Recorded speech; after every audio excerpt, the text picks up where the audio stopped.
नमस्कार साथियों, गौरव ज्ञान धारा में आपका स्वागत है। स्कूल लेक्चरर की कह दो चाहे वरिष्ठ अध्यापक की कह दो, क्योंकि राजस्थान जीके वाली जो क्लास है, इतिहास कला संस्कृति वाली, वो स्कूल लेक्चरर राजस्थान ये कह सकते हो वरिष्ठ अध्यापक रेट वगैरह सब में ये टॉपिक पढ़ने ही पढ़ने हैं। चाहे मैं कितनी भी बार क्लास लूं उसी, लेकिन हर क्लास में नवाचार करने का प्रयास रहता है। इसमें भी आपको महसूस हो जाएगा और हर एक चीज को क्लियर करेंगे। त्योहारों की अपन 4-5 क्लासेस पढ़ेंगे, उसके माध्यम से सारे ही त्योहार आप लोगों के बिल्कुल अच्छी तरीके से क्लियर हो जाएंगे, क्योंकि इनके अंदर समस्या रहती है कि याद नहीं होता सर, और मेरी यही कोशिश रहती है कि मैं याद करवाऊं। तो कोशिश यही है, नियमितता जरूरी है। ये निकल जाएंगे, ये दिन भी आचार संहिता वाले भी निकल जाएंगे, और आने वाले साल में क्योंकि वित्तीय स्वीकृतियां मिल चुकी है, मिली हुई पड़ी है, तो जो भी सरकार आएगी जस लेना चाहेगी तो निश्चित रूप से वैकेंसीज तो आई। 2024 भर्तियों का वर्ष पूरी तरीके से आप लोगों को महसूस होगा। ठीक है, आप देखो जो कंटिन्यूटी रखते हैं बढ़िया बात है, नहीं रखते तो फिर बाद में भागना पड़ेगा। चलिए अपन शुरू करते हैं साथियों आज की अपनी इस क्लास को। आजकल आप लोगों को देखो थंबनेल भी बड़े पसंद आ रहे होंगे, आपका पता नहीं, लेकिन मुझे तो पसंद आ ही रहे हैं। तो ये अपनी है स्कूल लेक्चरर की 73rd क्लास है। ठीक है, 73वीं क्लास है। चलिए सबसे पहले आज अपन क्योंकि पढ़ने जा रहे हैं, मुख्य त्योहार पढ़ रहे हैं। अब कल बहुत अच्छी तरीके से मैंने आप लोगों को बता दिया था, क्या बताया था कि हिंदू नववर्ष का प्रारंभ कैसे होता है, कहां से होता है, चैत्र महीना 2 बार कैसे काउंट होता है। ठीक है, कृष्ण पक्ष क्या है, शुक्ल पक्ष क्या है, मेलों से संबंधित। और कल की क्लास यदि नहीं देखी है तो देख लेना, क्योंकि त्योहार समझने हैं और आपको ये हिंदू महीनों हिंदी जो महीने हैं अपने, ठीक है, हिंदू नववर्ष के जो महीने हैं इनको समझना है, तो उससे बेस्ट कुछ नहीं हो सकता। चलिए आज आप विधिवत तरीके से और आगे बढ़ते हैं। अपन यहाँ पे अपन पढ़ने जा रहे हैं चैत्र माह के शुक्ल पक्ष के त्योहार। अब क्योंकि चैत्र महीना ही, अब वो कल वाली क्लास पे आता हूं वापस, चैत्र महीने से ही वर्ष का प्रारंभ है और चैत्र महीने पर ही वर्ष का अंत है। कल बता चुका हूं तो वापस यहाँ पे नहीं समझाऊंगा। ठीक है, तो यहाँ पे चैत्र शुक्ल पक्ष से अपन शुरू कर रहे हैं, जहां से नव वर्ष की शुरुआत होती है। ये जो देख पा रहे हो इसे कहा जाता है ट्रिक, और ये तो अब आप लोगों को आदत सी पड़ गई है। ठीक है, ट्रिक है। ट्रिक क्या, बिल्कुल आसान के नव नव गण मारवाड़ी माते आ जाना पड़े, थोड़ो मारवाड़ी थोड़ी हिंदी तो के अपार बेड़ा पार लग जाए। ठीक है, नव नव गण अशोक के घोड़े पर राम जी की निकली सवारी, के बोलो महावीर हनुमान की जय। याद तो इतना ही करना है, नव नव गण अशोक के घोड़े पर राम जी की निकली सवारी, के बोलो महावीर हनुमान की जय। इतना तो बोल ही सकते हो जब हिंदू त्योहार याद करने हैं तो। अब ये क्या है, नव नव, इस नव से और इस नव से दोनों से अलग अलग चीजें निकलती है। इस नव से निकलता है आपके नव वर्ष प्रारंभ। ठीक है, हिंदू नव वर्ष प्रारंभ चैत्र शुक्ला प्रतिपदा। और इस नव से क्या याद रखना है आपको कि ये नवरात्रि है। नवरात्र लिखता हूं क्योंकि शुद्ध जो है वो तो ये नवरात्र होता है, रात्रि अपन कहते हैं। ठीक है, नवरात्रि। अब नवरात्रि वैसे देखा जाए तो 4 आती है, 2 गुप्त और 2 प्रकट। ठीक है, 4 नवरात्रि आती है, 2 गुप्त और 2 प्रकट। यहां पे ये जो नवरात्रि आएगी ये बासंतीय नवरात्रि कहलाती है।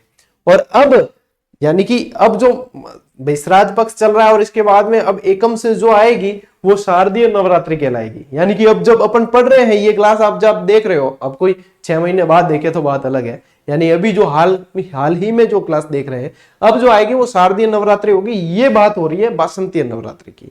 ये गण से आपको लेना है गणगौर। क्या लेना है, गणगौर। और जो फोटो मतलब बैकग्राउंड में इसके पीछे दिख रहा है आपको, वो भी गणगौर उत्सव का ही फोटो है। ठीक है ना, जो भाई इफेक्ट के हिसाब से बढ़िया तरीके से स्लाइड बनाई है, मेहनत करनी पड़े क्या करा। ठीक है, लारे जो फोटो दिखे है नहीं, ये देखो देविया सब मुंह ढक गया है ट्रिक के कारण, बाकी जो लारे जो दिख रही हो फोटो वो गणगौर को फोटो है। ठीक है ना, गणगौर। अब यहां से आपको ध्यान रखना है अशोकाष्टमी। क्या ध्यान रखना है, अशोकाष्टमी। अशोकाष्टमी। यहां से ध्यान रखना है गुडला।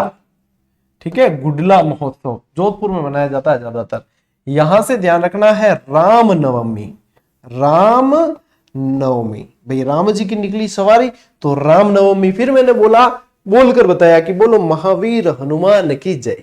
यानी कि दो चीज और याद रखनी है स्पेशली, एक तो आपको महावीर जयंती, महावीर जयंती, और एक हनुमान जयंती कह देते हैं, वैसे हनुमान महोत्सव कहा जाता है, हनुमान महोत्सव।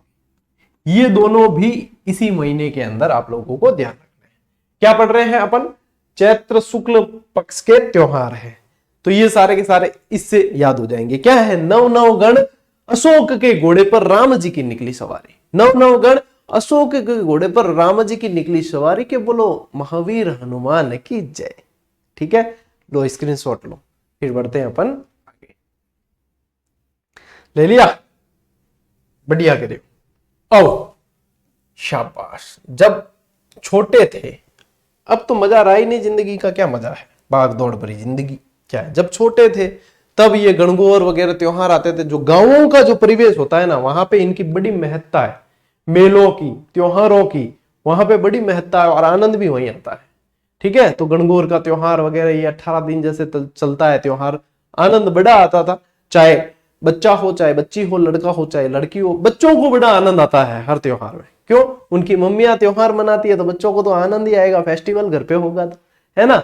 तो यहाँ पे ये ध्यान रखना। आप देखो गणगौर से क्या क्या चीजें आती है। सबसे पहले तो यहाँ पे मैं बताऊं आपको, एक तो गण और एक गौर, ये चीजें पूछी जाती है। ठीक है, गण जो है शिव जी का प्रतीक है, शिव जी का, ठीक है, महादेव जी, और गौर जो है वो पार्वती जी, गौर जो है वो पार्वती जी। देखो पार्वती जी को और क्या कहा जाता है? गौरा कहा जाता है ना, क्या कहा जाता है? गौरा कहा जाता है। तो ये गण यानी शिव जी और गौर यानी पार्वती जी, ये पूछा गया प्रश्न है, कई बार पूछा हुआ प्रश्न है। ठीक है, और ये जो त्योहार होता है गणगौर वाला, ये पार्वती जी के गौने के रूप में मनाया जाता है। क्या कभी पूछ ले तो ध्यान रखना, पार्वती जी का गौना। गौना समझते हो? नहीं भी समझते ना तो समझना पड़ेगा।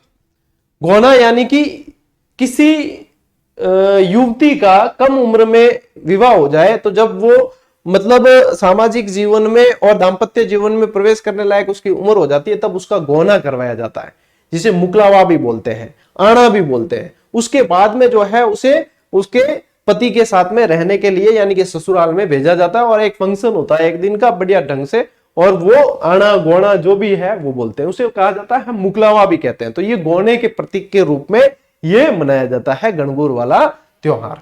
ठीक है, और ये जो गण है इन्हें ईश्वर भी कहा जाता है, ये भी ध्यान रखना। ठीक है, ईश्वर भी कहा जाता है, गणगौर ईश्वर ऐसे कहा जाता है। अब देखो ये त्योहार जो है वो 18 दिनों तक चलता है। ये प्रश्न बन चुका है, ये प्रश्न भी बन चुका है कि गणगौर कितने दिनों तक? 18 दिनों तक चलने वाला त्योहार है। ठीक है, नेक्स्ट, इसकी शुरुआत जो है माह के कृष्ण पक्ष से होती है। यानी कि ये देखो है तो कब है, कौन से महीने के अंदर है? अपन कौन सा महीना पढ़ रहे हैं? अपन चैत्र महीना पढ़ रहे हैं, जिनके चैत वैशाख जेठ आषाढ़ियों के, चैत वैशाख जेठ आषाढ़ यहां करें मारवाड़ी में। ठीक है ना, तो चैत्र महीने में पढ़ रहे हैं। शुरुआत कहां से होगी त्योहार की? कृष्ण पक्ष से होगी, और अंत होगा शुक्ल पक्ष से। अब 18 दिन चलना है, तो दिखती बात है कि एक पखवाड़े में तो पूरा नहीं हो सकता। एक पखवाड़े में दिन कितने हुए? 15। एक पखवाड़े में कतई पूरा नहीं हो सकता। 18 दिन एक पखवाड़े में क्या करनी हमावे। ठीक है, 15 दिन को आप कितना ही ठूस ठूस के एक पखवाड़े में बनना चाहो तो भी 16वां दिन बाहर चला जाएगा पखवाड़े से, क्योंकि पखवाड़ा कहते ही 15 दिन को है। तो यहां पे कृष्ण पक्ष से शुरू होता है और अंत होता है शुक्ल पक्ष से। ठीक है, चैत्र कृष्ण प्रतिपदा से शुरू होकर चैत्र शुक्ला तृतीया तक चलता है ये। तो ये 15 दिन तो ये हो गए, 15 और 3 18 दिन। तो टोटल जो है 18 दिन चलने वाला त्योहार है। ठीक है ना, गणगौर कोई एक दिन का त्योहार नहीं, गणगौर 18 दिन तक चलने वाला त्योहार है। यह प्रश्न यूं न यूं मिली एग्जाम के मायने, यूं मिले हैं प्रश्न। ठीक है, पढ़ने वाला चाहिए ध्यान से, इत्मीनान से और विश्वास से। प्रश्न सारे के सारे ये पूछे जाते हैं। गण का अर्थ क्या होता है? शिव, ये पूछे जाते हैं। गौरा का अर्थ क्या है? ये त्योहार किसके प्रतीक के रूप में मनाया जाता है? ये सारी चीजें कितने दिन चलता है, ये चीजें पूछी जाती है। जो भी पूछा जाता है मैं पढ़ाऊंगा। पढ़ने वाला चाहिए मुझे, तो सिलेक्शन लेने वाला चाहिए। जो बच्चे इतने पहुंच चुके हैं, अब ये सिलसिला शुरू हो चुका है जीजीडीएंस का, स्कूलों में पहुंचने का, ये रुकना नहीं चाहिए। ठीक है, गणगौर की सवारी, अब देखो गणगौर की सवारी निकलती है, ठीक है। गणगौर की सवारी का मतलब है ये देखो इस तरीके से पूरे सजा धजा के और महिलाएं जो है इनको लेकर जाती है, तो ये गणगौर की सवारी निकलती है। जयपुर की बड़ी प्रसिद्ध है, गणगौर की सवारी जयपुर की प्रसिद्ध रही। और मैंने आपको एक महल पढ़ाया था, आप लोगों को याद होगा, हवा महल, प्रताप सिंह ने बनवाया था 1799 के अंदर, लालचंद उस्ता वास्तुकार, ठीक है। यह हवा महल का निर्माण ही गणगौर की सवारी देखने के लिए करवाया गया था। राज परिवार की महिलाओं के गणगौर की सवारी ढंगू देखी जाए ना, ई वास्ते करवायो है वो हवा महल को निर्माण। यानी कि कहां की प्रसिद्ध है गणगौर? गणगौर प्रसिद्ध है जयपुर की। गणगौर की सवारी कहां की प्रसिद्ध है? जयपुर की, ठीक है ना। चल, तो ये यहां से क्या क्या याद किया आप देखो, गणगौर का मैंने पूरा ही आपको निचोड़ विश्लेषण बता दिया कि ये ऐसे होता है, कितने दिन चलता है, कहां से शुरू होता है, क्यों इतने दिन चलता है, किस उपलक्ष्य में मनाया जाता है। और ये जो है ईसर गणगौर है, ठीक है, महादेव जी और पार्वती जी का प्रतीक है। ले स्क्रीनशॉट बड़ा आगे, हाँ स्क्रीनशॉट लेने रोके है फटाफट चेतोर आगे। आइए, अभी गणगौर का त्योहार पूरा नहीं हुआ, ये आपको यहां पे दिख रहा है कि गणगौर में तो सर ईश्वर और गणगौर दोनों होती है। एक जगह जो है बिना ईश्वर की गणगौर पूजी जाती है, और ये प्रश्न बनता है, ठीक है। बिना ईश्वर की गणगौर पूजी जाती है जैसलमेर में। कहां पूजी जाती है? जैसलमेर में, डायरेक्ट बनता है। यहाँ पे क्या है, ईश्वर की मूर्ति चोरी कर दी गई थी, चोरी हो गई थी, इसलिए अच्छा किसी को जानकारी है, देखे आज आपका नॉलेज चेक करते हैं, बताइए कि यहां से ईश्वर की मूर्ति कहां के लोगों द्वारा या कहां के शासक द्वारा चुराई गई, ठीक है। ये देखें कि आज गहनता से पढ़ने वाले और कितने हैं। जैसलमेर में जो बिना ईश्वर की गणगौर पूजी जाती है, तो ईश्वर की मूर्ति कहां के लोगों द्वारा या कहां के शासकों द्वारा चुराई गई। और बताऊं कि उन्होंने ईश्वर की मूर्ति चुराई और इन्होंने इसके बदले वहां की तोपें चुराई, और वहां की तोपें चुरा के जैसलमेर के किले में आज भी पड़ी है, और मैं तो खुद देख के आया हूं, गाइड ने बताया भी था कि ये इसके उपलक्ष्य में यहाँ पे तोपें। अब मैं नहीं बताऊंगा इस क्लास में मैं नहीं बताऊंगा कि कहाँ के राजाओं ने या कहाँ के शासकों ने चुराई थी, आप लोगों को बताना है। देखें, देखा आपके अंदर भी कितनी उत्सुकता है, कितना जानते हो, कितना पढ़ते हो, देखें चेक करें हम भी। धींगा गवर गणगौर, देखो धींगा गवर गणगौर दो जगह है, एक तो आपको ध्यान रखना है उदयपुर, और एक ध्यान रखना है जोधपुर। जोधपुर वाली धींगा गवर गणगौर को धींगा बेंतमार गणगौर भी कहा जाता है, वैसे धींगा गवर गणगौर ही कहते हैं। दोनों के दोनों आप लोगों को ध्यान रखना है, ठीक है। गुलाबी गणगौर कहां की प्रसिद्ध है? तो गुलाबी गणगौर प्रसिद्ध है नाथ द्वारा की। कहां की प्रसिद्ध है? नाथ द्वारा की। डायरेक्ट बनने वाले प्रश्न। राजस्थान में जहां गणगौर नहीं मनाई जाती वो क्षेत्र है बूंदी। क्यों नहीं मनाई जाती बूंदी में? बूंदी के बारे में यह कहा जाता है हाडो ले डूबियो गणगौर, हाडो ले डूबियो गणगौर। किसी ने अपनी आरबीएससी वस्तुनिष्ठ वाली अगर पुस्तक पढ़ी है तो उसके एक प्रश्न के अंदर ये पूरी व्याख्या दे रखी है हाडो ले डूबियो गणगौर वाली, और वन लाइनर के अंदर भी बूंदी के जहां शासक पटाए हैं वहां पे भी ये दे रखी है। बूंदी बुद्ध सिंह के छोटे भाई जो है गणगौर की मतलब रानियों और गणगौर सहित जो है झील में डूब गए थे, इसीलिए ये वहां पे कहावत चल पड़ी हाडो ले डूबियो गणगौर, और इसीलिए ये जो है यहाँ पे बूंदी में नहीं मनाई जाती गणगौर। हाडा चौहान थे ना यहाँ पे, तो हाडो ले डूबियो गणगौर यहाँ पे चल गया ये कहावत, और ये है। वैसे राजस्थान के त्योहारों के बारे में कहा जाता है तीज त्योहार बावड़ी ले डूबी गणगौर। अब ये क्या है? तीज त्योहार बावड़ी यानी श्रावणी जो तीज आती है उससे त्योहार की बावड़ी है, त्योहार शुरू होते हैं, सारे के सारे शुरू वहां से माने जाते हैं। चैत्र प्रतिपदा से त्योहार शुरू नहीं माने जाते, यहां से तो हिंदू नववर्ष शुरू माना जाता है, वहां से शुरू होते हैं और गणगौर पे समाप्त होते हैं त्योहार, ये कहा जाता है, ठीक है। इसलिए कहा जाता है तीज त्योहार बावड़ी ले डूबी गणगौर, और ओ हाडो ले डूबियो गणगौर आ चीज अलग है और वह कहावत अलग है, दोनों मिक्स मत कर जो, ठीक है। चलिए, तो ये जो है ये कहां की है ये मूर्ति? ये जैसलमेर की, अभी भी जैसलमेर फोर्ट के अंदर है, ठीक है ना। बिना ईश्वर की गणगौर कहां पूजी जाती है ये पूछते भी है, ये मोस्ट इंपॉर्टेंट प्रश्न है। लो क्या लो स्क्रीनशॉट, चलिए लीजिए फटाफट, गणगौर पूरा हुआ। अब बढ़ते हैं अपन आगे, चलिए। गुडला उत्सव, गुडला उत्सव के अंदर क्या ध्यान रखना है? एक तो था मल्लू खां, एक तो था मल्लू खां और एक था गुडले खां। अब गुडला गु छोटो कर दो, बड़ो कर दो, बेम कोई मतलब नहीं है, जीके मात्राओं का कोई वो नहीं है, ठीक है ना। चलिए, एक था गुडले खां। गुडले खां इसका सेनापति था, ठीक है। ये अजमेर का, उस समय अजमेर का था ये, और इसका सेनापति गुडले खां था। इसने गुडले खां ने क्या किया, शॉर्ट में बता रहा हूं, जोधपुर में सातल देव के समय इन्होंने आक्रमण किया और 140 कुंवारी कन्याओं का अपहरण करके ले जा रहा था। सातल देव ने इनसे युद्ध किया, गुडले खां को मार दिया और इसकी पुत्री गिंदोली को यहाँ पे मतलब लेकर आ गया था। और फिर बाद में गुडले खां के जो सिर था वो इन 140 कुंवारी कन्याओं को छुड़ा के उनको दे दिया। उन 140 कुंवारी कन्याओं ने इसके साथ में फुटबॉल खेला, ऐसा बताते हैं इतिहासकार, ठीक है, मैं अपने मन से नहीं कह रहा हूं। फिर उनके साथ में मतलब उन्होंने ऐसे खेला और नृत्य किया, और वहीं से गुडला नृत्य प्रसिद्ध हो गया। तो गुडला नृत्य भी किया जाता है, और गुडला नृत्य में क्या होता है कि मटका, छिद्रित मटका होता है, उसके अंदर दीपक जलाया जाता है और इस तरीके से नृत्य किया जाता है, फिर वो कहलाता है गुडला नृत्य। चलिए बाबू जी, हमको क्या देना है कि गौरव सर तो बहुत शॉर्ट में पढ़ाते हैं, या यूं पढ़ाता मैं वही हूं जो एग्जाम में पूछा जाता है, नोट्स वही बनवाता हूं जो एग्जाम में पूछा जाता है, बुक वही देता हूं जो एग्जाम में पूछा जाता है, लेकिन क्लास में मैं कंसेप्ट सारे क्लियर करवाता हूं, स्टोरियां सारी सुनाता हूं, जहां पे जो जरूरत होती है सारे बताता हूं। तो जो रेगुलर स्टूडेंट है उनको तो 1% ही वो नहीं रहता, उनको बताया कि भैया सर का पैटर्न क्या है, ठीक है। बाकी जो रेगुलर कौन है, मैं देखो विजिटर्स, तो फिर विजिटर्स की तरह बातें कर सकते हैं। विजिटर्स को क्या कहा जा सकता है, विजिटर्स तो सिर्फ टहलने आते हैं, ठीक है ना।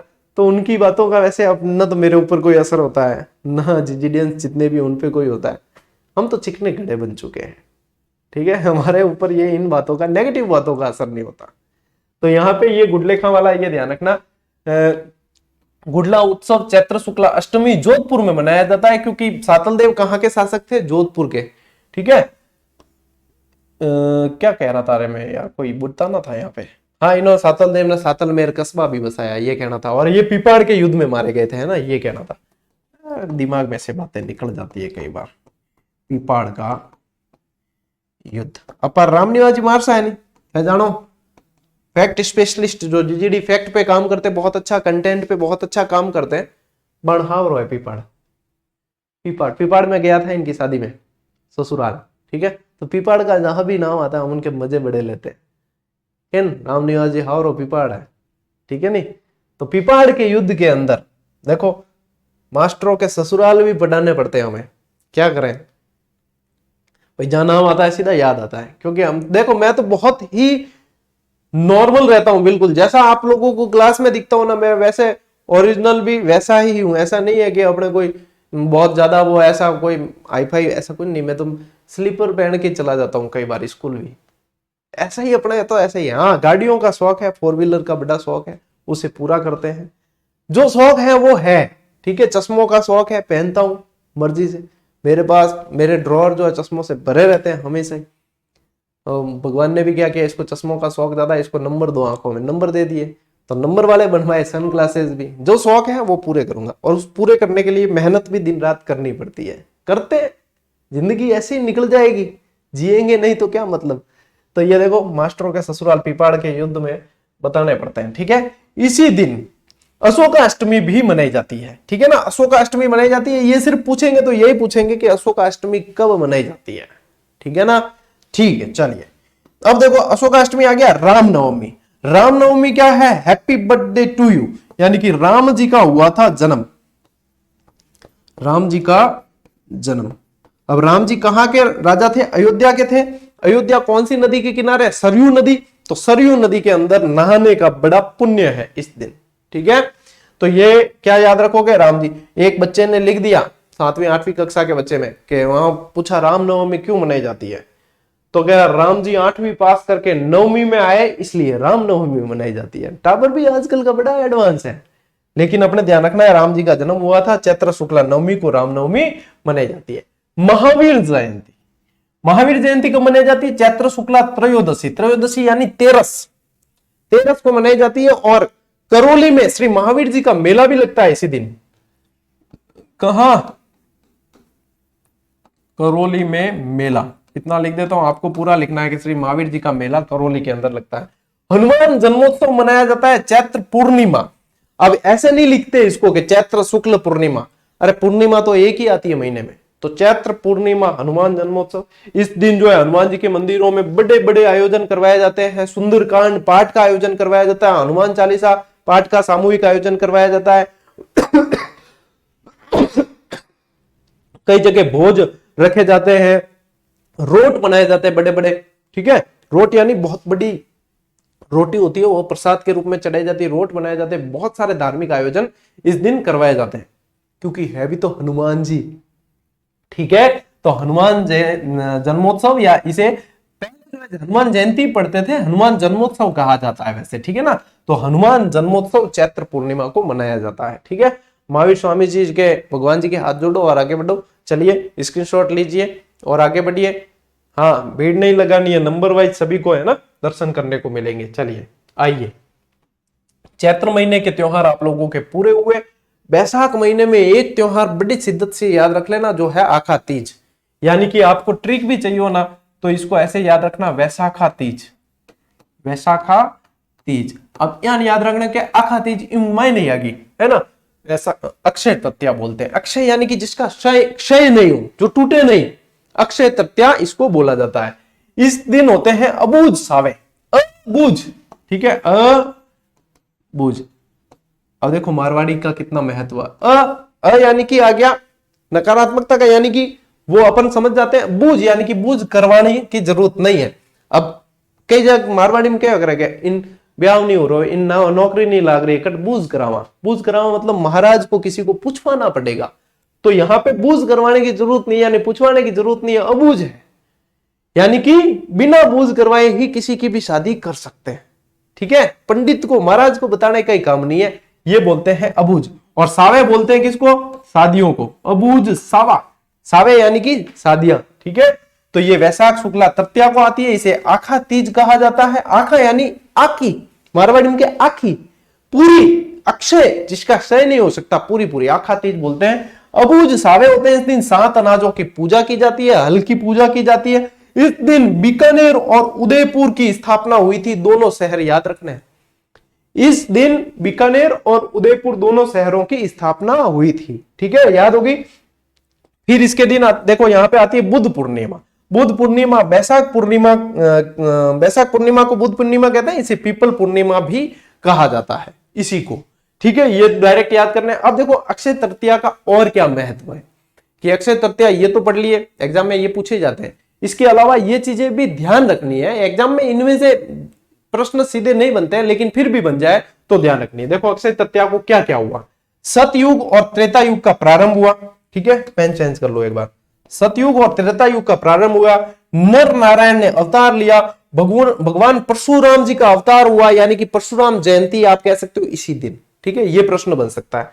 हयग्रीव अवतार हुआ, ये नहीं बनता है वैसे प्रश्न। गंगा का पृथ्वी पर आगमन हुआ, कुबेर देव को अतुल ऐश्वर्य की प्राप्ति हुई, भगवान कृष्ण और सुदामा का मिलन हुआ, दुर्वासा ऋषि ने अक्षय पात्र प्रदान किया, महाभारत का युद्ध भी इसी दिन समाप्त हुआ, गणेश जी ने वेदव्यास जी सहित महाभारत लिखना प्रारंभ किया, माता अन्नपूर्णा का अवतरण हुआ और मां दुर्गा ने महिषासुर का वध किया। यानी कि इतनी सारी चीजें अक्षय तृतीया के दिन, यानी कि आखा तीज का जो महत्व है, अक्षय तृतीया का जो महत्व है वो इतना ज्यादा है, ठीक है ना।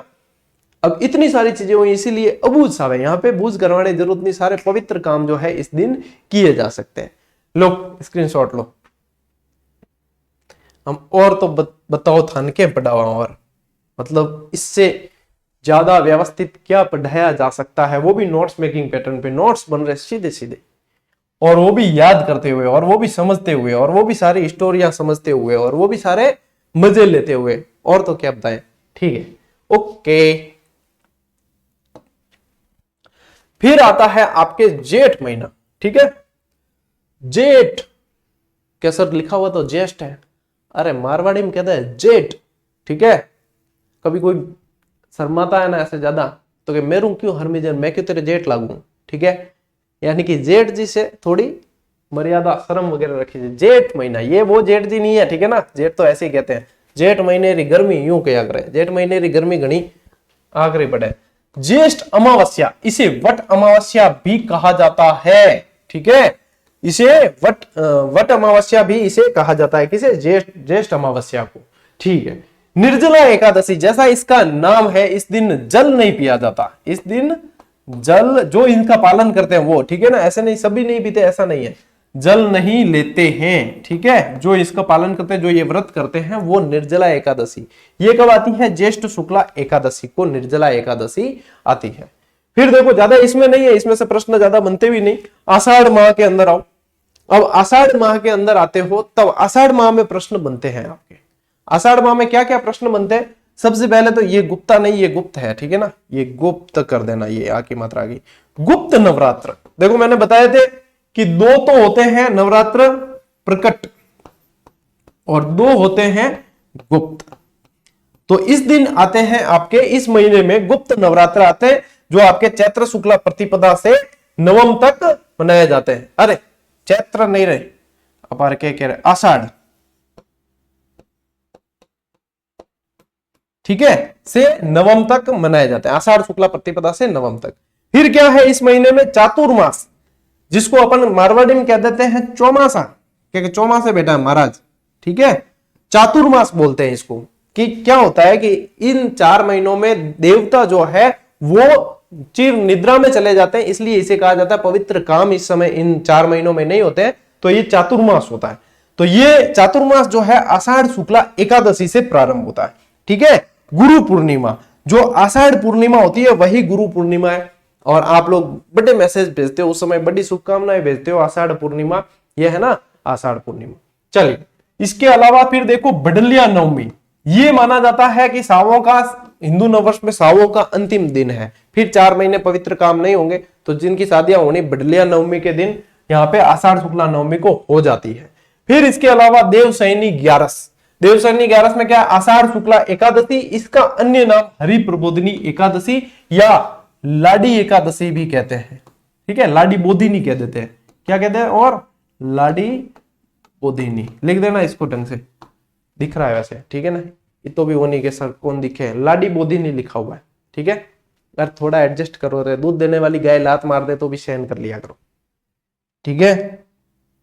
आओ देवशयनी एकादशी, इस दिन क्या हुआ? देखो देवशयनी एकादशी के दिन भगवान विष्णु 4 मास तक पाताल लोक में राजा बलि के यहाँ योग निद्रा में निवास करते हैं, इसलिए कहते हैं कि भगवान जो है इस समय निद्रा में होते हैं, तो यहाँ पे पवित्र काम कोई भी नहीं किए जाते, ठीक है, कोई भी तरीके के पवित्र काम नहीं होते हैं। ये चतुर्मास कह सकते हो, वो यही टाइम पीरियड रहता है, ठीक है। लो स्क्रीनशॉट। चलिए, इसी के साथ में आपके आज की क्लासेस समाप्त हुई। और साइंस जिस किसी के भी हो और एग्जाम में साइंस सिलेबस में है, डेली साइंस, ये बढ़िया टाइम है, 30% ऑफ दे रखा है और बहुत जल्द इसकी सीट फुल हो जाएगी, उसके बाद में कर देंगे सोल्ड आउट, फिर टन गोपाल, फिर आप नहीं जुड़ पाओगे अंदर।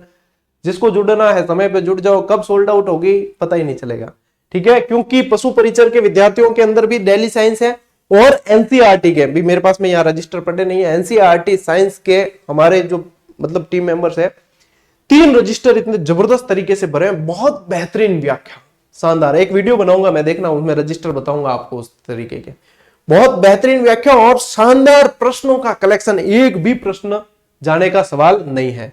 यानी कि ये तीर आपके तर्कस में होना चाहिए यदि आपके सिलेबस में साइंस है, तो बेस्ट मौका है। अभी देखो 30% ऑफ भी दे रखा है, 99 में दे रखी थी ये, ठीक है ना, ये टेस्ट सीरीज हमने 99 में दे रखी थी, लेकिन अब जो है ये 70 में उपलब्ध हो गई है और जीएसटी जुड़ेगा भैया, जीएसटी तो जुड़ेगा इसके अंदर। बाकी ये बैच पशु परिचर की जो करना चाहते हैं तैयारी, 15 तारीख को 12 बजे ये क्लास आ रही है और पूरा बैच निःशुल्क रहेगा।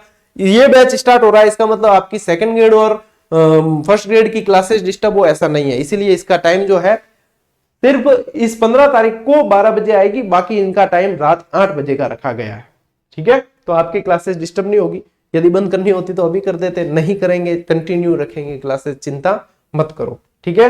तो ये जो पशु परिचर की कर रहे हो ना, उन तक ये सूचना जरूर पहुंचा देना कि भैया यहाँ पे जो बैच चल रहा है पूरी तरीके से फ्री कर दिया। यदि आप कोई कोचिंग ज्वाइन नहीं भी कर सकते हो तो चिंता करने की आवश्यकता नहीं है, रेगुलर क्लासेस लगा लीजिए, सिलेक्शन ले जाना। अरे पढ़ना पड़ेगा, लेकिन पढ़ाऊंगा मैं, पढ़ना पड़ेगा, कोई सिलेक्शन कोई मेरे पास नहीं पढ़े, मैं पढ़ाऊंगा, मेहनत मैं करता हूं और मेरे से जुड़े विद्यार्थी भी मेहनत करते हैं, बस यही है। मेहनत का कोई विकल्प थोड़ी है क्या? कोई विकल्प नहीं है। चलिए आगे क्या है? हाँ, अपने जो सोशल मीडिया के हैंडल्स हैं उनका ये है, और इसी के साथ में ये क्लास पूरी हुई। मिलते हैं अगली क्लास में, अगले वीडियो में। तब तक के लिए राम राम, जय हिंद।